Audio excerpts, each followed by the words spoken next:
दूसरा मेथड है डीहाइड्रोहैलोजिनेशन। मुझे लगता है ये एक इंपॉर्टेंट स्टेप है जिसको E2 मैकेनिज्म भी कहा जाता है, डीहाइड्रोहैलोजिनेशन। इसके पीछे बी हैलोजन ऑन कार्बन, और इस कार्बन को मैं अल्फा कार्बन का नाम देता हूं। दूसरी कंडीशन क्या है?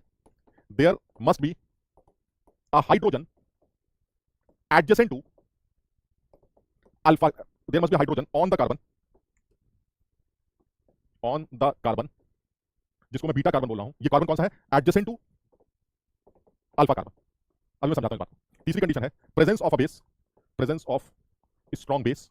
और चौथी कंडीशन है हाइड्रोजन एंड हेलोजन, जो भी आपने लिया है, hydrogen and halogen must be anti periplanar. और ये कंडीशन छुपी हुई कंडीशन है जिसके बारे में अभी मैं लास्ट में बात करूंगा, इंपॉर्टेंट है। यानी पहला क्या है सर? डीहाइड्रोहैलोजिनेशन नाम से लग रहा है सर, डी मतलब निकालना, किसका? हाइड्रोजन का भी और हेलोजन का। अरे तो सर हाइड्रोजन भी होनी चाहिए और हेलोजन भी होनी चाहिए, जिस कार्बन पर हेलोजन लगी उसको अल्फा कार्बन कह दीजिएगा, और उसके बगल वाला कार्बन बीटा कार्बन होगा, जिस पर हाइड्रोजन लगी उसे बीटा हाइड्रोजन बोल दीजिए। मेरी बात समझ लो? यानी मैं ये चार कंडीशंस हैं जो इंपॉर्टेंट कंडीशंस हैं जिसे लिविंग ग्रुप्स, क्योंकि weaker bases are good leaving groups, तो ये सारे हमारे वीकर बेसिस हैं। फ्लोराइड नहीं, fluoride is strong bad leaving group, so this is good leaving group. साथ ही साथ मैं पहला केस बनाने जा रहा हूं लाइट बेस, यानी गुड लिविंग ग्रुप के केस में लाइट बेस का एग्जांपल लिया जा रहा है, जैसे अल्कोहलिक क्यूएच। देखो लाइट बेस का मतलब ये बिल्कुल नहीं है कि कमजोर, लाइट बेस का मतलब है हल्का बेस, यानी एक ऐसा अल्काइल लाइट जिसमें ये लिविंग ग्रुप्स लगे होंगे। दूसरा एक ऐसा अल्काइल लाइट जिसमें आपने जो बेस यूज किया है वो लाइट बेस है। यानी मान लीजिए एग्जांपल के तौर पे बात करें तो मेरे पास एक कंपाउंड है CH3 CH, मान लीजिए इसको लगा लेते हैं Br CH2 CH3। अब आपने इसके आगे एक लाइट बेस का इस्तेमाल किया, मान लीजिए B-। अब पॉसिबिलिटीज क्या है सर? ये जो पॉसिबिलिटी है वो यही है, ये जो बेस माइनस होगा, ये जो बेस कभी से H को निकालने की कोशिश करेगा, ठीक है। अब इसके पास क्या ऑप्शन है? पहली बात तो सर पोजीशंस को लोकेट कर लेते हैं, ये मेरी अल्फा पोजीशन है, ये भी बीटा पोजीशन है और ये भी बीटा पोजीशन। अब आप कौन से बीटा हाइड्रोजन को निकालने जा रहे हैं ये सोचते हैं, sir this is light base. और अगर ये लाइट बेस है तो इसमें सोचने की जरूरत नहीं है सर, ये हल्का बेस है, कहीं भी घुस जाएगा, तो सर ये वहां से H को निकालेगा जहां से H को निकालने के बाद की जो एल्कीन बनेगी वो स्टेबल बनेगी। समझिए, जब इसके पास CH3 CH double bond CH CH3 and this is major, जो कि सेटजेफ के अकॉर्डिंग ही प्रोडक्ट माना जाए, दिस इज सेटजेफ रूल।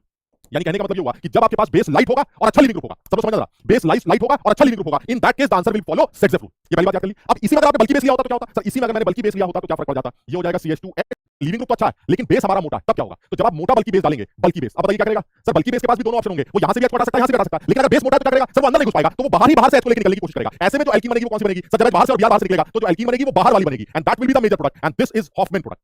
सब लोग इस बात को समझने की कोशिश करें कि अगर लिविंग ग्रुप गुड होगा तो आपके पास दो सवाल बनेंगे, एक लाइट बेस का और एक बल्कि बेस का। If the base is light the answer will be सेटजेफ, अंदर वाली डबल बॉन्ड बना देना, और अगर वो बेस मोटा हुआ तो बाहर वाली डबल बॉन्ड बना देना। यानी केस क्या याद कर रहे हैं? गुड लिविंग ग्रुप के केस में, गुड लिविंग ग्रुप के केस में मुझे क्या क्या याद रखना है? एक लाइट बेस होगा और एक बल्कि बेस होगा। अगर लाइट बेस की बात कर रहे हैं तो सेटजेफ को फॉलो करती हुई एल्कीन बना देना, और अगर बल्कि बेस की बात कर रहे हैं तो हॉफमैन को फॉलो करती हुई एल्कीन बना दीजिएगा। ये है बिल्कुल इंपॉर्टेंट लिविंग ग्रुप। और बैड लिविंग ग्रुप हमारा हेलोजन में कौन सा बचा? फ्लोरीन। यानी अगर मान लीजिए फ्लोरीन लगा होता तो क्या होता? अरे यार फिर वाली बात आती है, इसमें क्या दिक्कत है? आप फ्लोरीन ले लीजिए, चाहे कैसा भी बेस होगा, समझना। मान लीजिए मैंने फ्लोरीन ले लिया तो क्या होगा? ये आपका अल्काइल हैलाइड है जिसमें इस बार लिविंग ग्रुप हमारा फ्लोरीन है, जो कि बैड लिविंग ग्रुप। अब जरा मुझे सोच के बताओ कि जब मैं इसके अंदर बेस डालूंगा तो क्या करेगा वो? सर बेस का भी काम है सर, अब बीटा पोजीशन से हाइड्रोजन को एक्सट्रैक्ट करने की कोशिश करेगा, this is alpha, this is beta and this beta. तो अब आप बताइए बेस कहां से निकालेगा? सर कहीं से निकाल सकता है, दैट डिपेंड्स कि मोटाई क्या है। जनरल बात करें तो बेस मान लीजिए जब यहां से H को निकालेगा तो क्या होगा? जब बेस यहां से H को निकालेगा तो उस टाइम पर क्या होगा? H यहां से निकलता जाएगा प्लस के फॉर्म में, ठीक है, तो यहां माइनस आता जाएगा। सर फ्लोरीन निकलने से मना कर देगा। इससे पहले क्या था सर? इधर से H निकलता था, इधर से ब्रोमीन निकलता था और बीच में डबल बॉन्ड आ जाता था। अब क्या दिक्कत है? H तो निकलेगा लेकिन फ्लोरीन नहीं निकलेगा, क्योंकि फ्लोरीन बैड लिविंग ग्रुप। बताओ समझे? यानी इस केस में सर कोई ट्रांजिशन स्टेट नहीं बनेगी। इस केस में बेस इस H को लेकर भाग जाएगा और एक कार्बन आयन बनेगा। जरा समझना मेरी बात को, this is CHF CH negative CH3। और अगर इस बेस ने यहां वाले H को हटाया होता तो क्या बनता? उस केस में आपका दूसरा कार्बन आयन बनता CH2 negative CHF CH2 CH3। अब आप ये बताइए इन दोनों कार्बन आयंस में से ज्यादा अच्छा कार्बन आयन कौन सा है? यानी मैं ये बताना चाह रहा हूं कि अब जो ये रिएक्शन आप कर रहे हैं बैड लिविंग ग्रुप का जो केस कर रहे हैं, this is not elimination by molecular reaction, क्योंकि इस बार ट्रांजिशन स्टेट नहीं बन रही है, इस बार एक इंटरमीडिएट बन रहा है जिसको कार्बन आयन कहा जाता है। This mechanism is known as, this specific case is known as E1CB mechanism, elimination unimolecular conjugate base mechanism. यानी इस आदमी का कॉन्जुगेट बेस बन रहा है, यानी इस बेस के पास अब दोनों ऑप्शन है, यहां से हटाएगा तो यहां माइनस बनेगा, यहां से हटाएगा तो यहां माइनस बनेगा। इन दोनों माइनस में ज्यादा अच्छा माइनस कौन सा है? सर ये वाला। और अगर ये वाला माइनस ज्यादा अच्छा है तो ऐसे में जैसे ही माइनस बनेगा, माइनस अंदर आएगा डबल बॉन्ड बनाने और फ्लोरीन को लात मार के निकाल दिया जाएगा, and then the final product will be CH2 double bond CH CH2 CH3, and this is my major product. कौन सा प्रोडक्ट हुआ ये सर? Hoffmann product. सब लोग इस बात को समझने की कोशिश करें, जब भी कभी E1CB बैड लिविंग ग्रुप के साथ हो रही होगी उस केस में हॉफमैन प्रोडक्ट हमारा मेजर प्रोडक्ट होगा। बल्कि मैं तो ये कहता हूं हॉफमैन सेटजेफ को छोड़ो, मैं तो ये कहता हूं कि आंसर ज्यादा अच्छा बनेगा, वहीं से डबल बॉन्ड बनेगा। बात ये मेन पॉइंट याद रखना है। अगर आप पार्शियली रिड्यूस कर रहे हैं तो आपके पास पार्शियल रिडक्शन के तीन तरीके हैं। क्या तीन तरीके हैं? पहला जो तरीका है पार्शियल रिडक्शन का वो है लिंडार catalyst. This is Lindlar catalyst, सब लोगों ने सुना होगा और इंपॉर्टेंट। लिंडार कैटलिस्ट क्या करता है? This is H2 PDBSO4 poisoned with quinoline and sulphur, quinoline and sulphur, यानी दिस इज लिंडार कैटलिस्ट। इसे आप लिंडार कैटलिस्ट कहते हैं जो ये काम करता है। अच्छा, दूसरा जो कैटलिस्ट यूज किया जाता है, हमें उनके नाम याद रखते हैं। Second catalyst is P2 catalyst, P2 is di nickel boron, इसे P2 कैटलिस्ट कहा जाता है। और तीसरा है हमारा सोडियम इन लिक्विड अमोनिया, ये हमारा तीसरा रिड्यूसिंग एजेंट। ये तीनों जो है वो एक ही काम करने का काम करते हैं, एल्काइंस को पार्शियली रिड्यूस करते हैं, ठीक है, पार्शियली रिड्यूस करते हैं। लेकिन काम की बात क्या है? काम की बात यह है कि अगर आप लिंडार कैटलिस्ट या P2 कैटलिस्ट की बात करते हैं तो ऐसे में जो एल्कीन बनती है वो सिस एल्कीन बनती है, और NaNH3 के साथ जो एल्कीन बनती है वो ट्रांस एल्कीन बनती है। यानी मुझे सिर्फ इतना याद रख के जाना है कि अगर आपने Na- सब लोग अपने आप लिख सकते हैं, विसिनल डाइहैलाइड जो होगा वो एक ऐसा हैलाइड होगा जिसमें दोनों एडजेसेंट कार्बन पर हैलोजन हो। और इसका जब आप डीहैलोजिनेशन करेंगे, यानी मान लीजिए आपने जिंक डाली तो क्या होगा? याद करो जिंक क्या करता था सर? जिंक इलेक्ट्रॉन देता था, और जब जिंक इलेक्ट्रॉन देगा तो क्या करेगा सर? जैसे ही जिंक इलेक्ट्रॉन देगा तो यहां आ जाएगा Br और यहां बनेगा ऑर्गेनोमेटालिक टाइप की चीज। बताओ समझे बात को? नेगेटिव चार्ज आ जाएगा, H एक बार इलेक्ट्रॉन आएगा, Br निकलेगा, फिर इलेक्ट्रॉन आएगा, फिर भी नेगेटिव चार्ज आ जाएगा, और जैसे ही नेगेटिव चार्ज आएगा ये अंदर आके Br को निकाल देगा, and the final answer is alkene. यानी डीहैलोजिनेशन से एक एल्कीन दिखाई देगी। डिहाइड्रोजनेशन से आपको एक एल्कीन देखने को मिली, बड़ा आसान सा, बिल्कुल आसान एकदम। यानी कहने का मतलब ये हुआ आप एल्कीन बना रहे हैं डिहाइड्रेशन से, dehydro heating of quaternary ammonium hydroxide.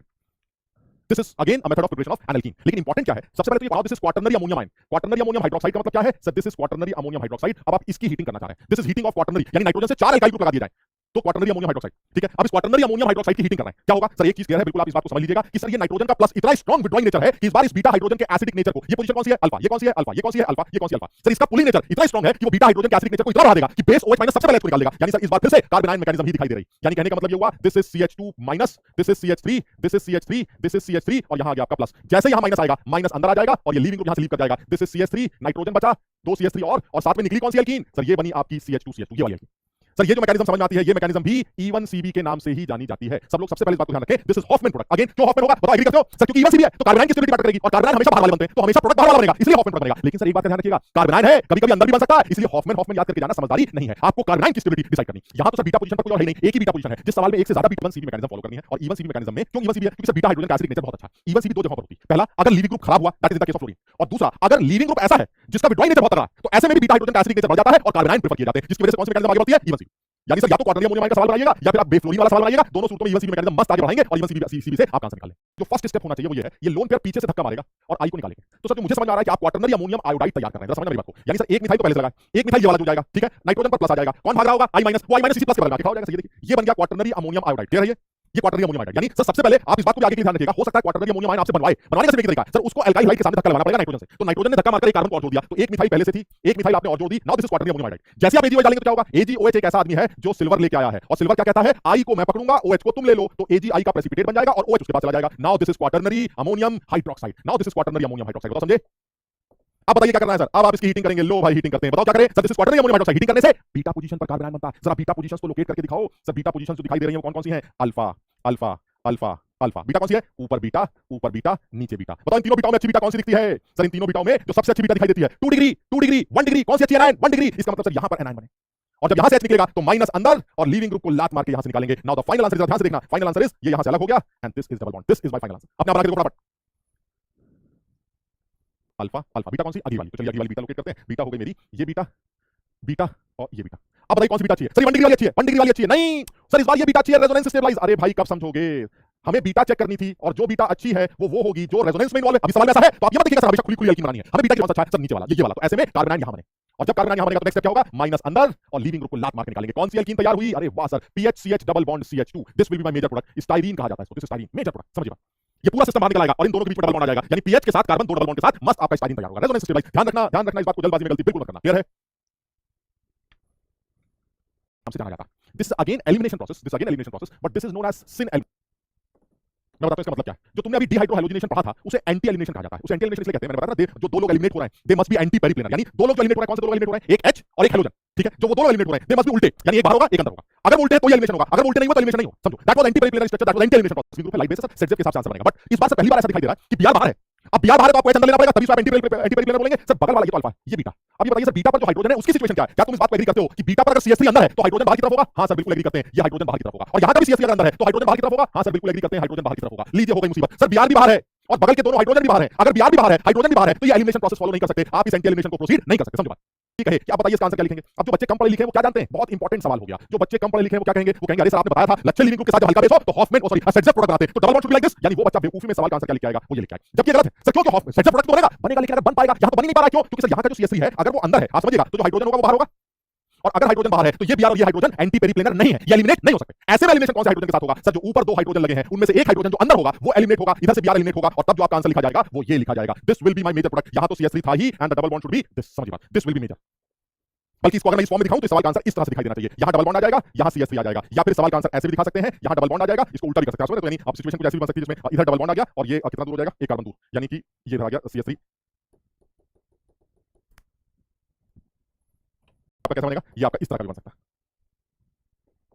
इस बार दोनों उल्टे मतलब अरे सामने से देखोगे तो ऐसा दिखेगा और पीछे से देखोगे तो ऐसा दिखेगा। यानी कहने का मतलब समझाऊं तो इसका मतलब ये हुआ, ये आपने मान लीजिए एक एस्टर ले लिया, सब लोग देख पा रहे हैं दिस इज एन एस्टर, मान लीजिए ऐसे लिख देते हैं, और इसमें आपने आग लगा दी। So this is pyrolysis of ester, इसे पायरोलिसिस ऑफ एस्टर कहा जाएगा। और इसमें भी अगर तुम ध्यान से देखो तो सर जिस कार्बन पर जो लीविंग ग्रुप लगा है, this is the leaving group, ये हमारा लीविंग ग्रुप, और इसके बगल वाली कार्बन हमारी अल्फा कार्बन जिसमें एक हाइड्रोजन है। तो सर फिर वही वाली कहानी है, यहां से लीविंग ग्रुप निकलेगा, यहां से हाइड्रोजन निकलेगी और इनके बीच में डबल बॉन्ड आ जाएगा। यानी सर इस बार भी वही आंसर है RCH डबल बॉन्ड CH2। यानी कहना मैं ये चाह रहा हूं कि एस्टर्स की पायरोलिसिस में फिर से दो लोग एलिमिनेट होंगे, एक लीविंग ग्रुप और एक हाइड्रोजन। लेकिन ये एलिमिनेशन तभी होगा जब दोनों सिन होंगे, क्योंकि यहां पर एक 6 मेंबर्ड ट्रांजिशन स्टेट बनती है जो मैं तुम्हें दिखा नहीं रहा हूं। यानी यहां पर जो 6 मेंबर्ड ट्रांजिशन स्टेट बनेगी वो कुछ इस टाइप की दिखाई देगी। देखना जरा मैकेनिज्म में RCH, ये H, CH2, O, C double bond O, CH3। अब जब आप इसकी हीटिंग करते हैं तो क्या होता है, इसकी हीटिंग करते ही ये वाला जो बॉन्ड इसकी हीटिंग करते ही ये इस तरह से रीअरेंज करता है और अब जो आपका फाइनल प्रोडक्ट बनता है वो बनता है RCH डबल बॉन्ड CH। ये देख पा रहे हो, ये आपका डबल बॉन्ड, यानी ये वाला बॉन्ड इधर शिफ्ट होता है। Now this is 6 member transition state. ये जो 6 मेंबर ट्रांजिशन स्टेट बनाई जा रही है 1 2 3 4 5 6, ये जो 6 मेंबर ट्रांजिशन स्टेट बनाई जा रही है ये तभी बनेगी जब ये वाला हाइड्रोजन और ये लीविंग ग्रुप वो सेम साइड में होंगे। अगर ये सेम साइड में नहीं होंगे तो घूमकर 6 मेंबर ट्रांजिशन स्टेट नहीं बन पाएगी। यानी पायरोलिसिस ऑफ एस्टर में due to this 6 member transition state the elimination should only be happen only when the leaving group and the hydrogen they must be in the same side. If they are not in the same side this 6 member transition state इसको आप बना नहीं पाएंगे और अगर ये transition state नहीं बनेगी तो एलिमिनेशन देखने को नहीं मिलेगी। इसलिए ये याद करना है कि ये पायरोलिसिस ऑफ एस्टर में सिन एलिमिनेशन देखने को मिलता है, सिन एलिमिनेशन। और इस सिन एलिमिनेशन से जो एल्कीन बनेगी वो एल्कीन आपको ऐसी दिखाई देगी। क्लियर है? जल्दी से बताओ।